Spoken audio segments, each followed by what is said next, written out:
Justice M R. Hariharan Nair commission report അടിയന്തരമായി നടപ്പാക്കണമെന്നാവശ്യപ്പെട്ടുകൊണ്ട് Nair Aikyavedi chairman Perumuttam Radhakrishnan നയിക്കുന്ന അവകാശ സംരക്ഷണ യാത്രയ്ക്ക് കൊല്ലത്ത് സ്വീകരണം നൽകി. കേരളത്തിലെ മുന്നോക്ക വിഭാഗങ്ങളിലെ പ്രധാന ദുരിതമനുഭവിക്കുന്നവരുടെ ജീവിത പ്രശ്നങ്ങൾക്ക് പരിഹാരം നിർദ്ദേശിക്കുവാൻ നിയോഗിക്കപ്പെട്ട justice M R. Hariharan Nair commission 2022 March 8 Kerala സർക്കാരിന് റിപ്പോർട്ട് സമർപ്പിച്ചിരുന്നു.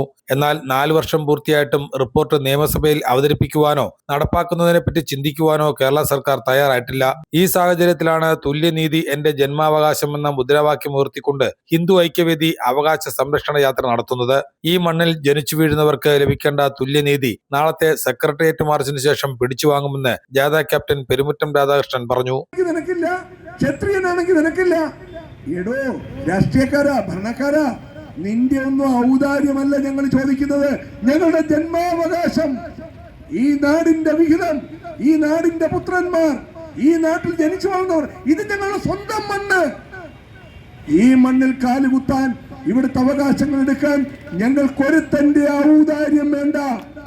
1950 ഈ രാഷ്ട്രം നിലവിൽ വന്നപ്പോൾ ഇവിടുത്തെ ഭരണഘടനയിൽ ആർട്ടിക്കിൾ 14 അടിവരയിട്ട് പറഞ്ഞിട്ടുണ്ട്, ഇവിടെ ജനിച്ചു വീഴുന്ന ഓരോ കുഞ്ഞും, അവൻ ഏത് മതമോ ജാതിയോ രാഷ്ട്രീയമോ ആയിക്കോട്ടെ, അവന് തുല്യ അവകാശമുണ്ടെന്ന്. അത് ഞങ്ങൾ പിടിച്ചു വാങ്ങും. ഞങ്ങൾ നാളെ തിരുവനന്തപുരത്തെത്തും. ഞങ്ങൾ പിടിച്ചു വാങ്ങും. കേരളത്തിലെയും അന്താരാഷ്ട്ര തലത്തിലുമുള്ള നായർ ഉൾപ്പെടെയുള്ള മുന്നോക്ക സമുദായങ്ങൾ, കരഞ്ഞുകൊണ്ട് തെരുവിൽ നടക്കുന്ന സമുദായം ഉണർന്നു തുടങ്ങിയിരിക്കുന്നു. തീർച്ചയായിട്ടും അതിശക്തമായ ഒരു മുന്നേറ്റമാണ് ഞങ്ങൾ ഉദ്ദേശിക്കുന്നത്. നീതിയുടെ മുന്നേറ്റമാണ്, ധർമ്മത്തിന്റെ മുന്നേറ്റമാണ്, അധർമ്മികൾക്കെതിരെയുള്ള പോരാട്ടമാണ്. ഈ പോരാട്ടത്തിൽ, ഈ കുരുക്ഷേത്ര യുദ്ധത്തിൽ ഈ പ്രസ്ഥാനം വിജയിക്കും, ഈ സമുദായങ്ങൾ വിജയിക്കും.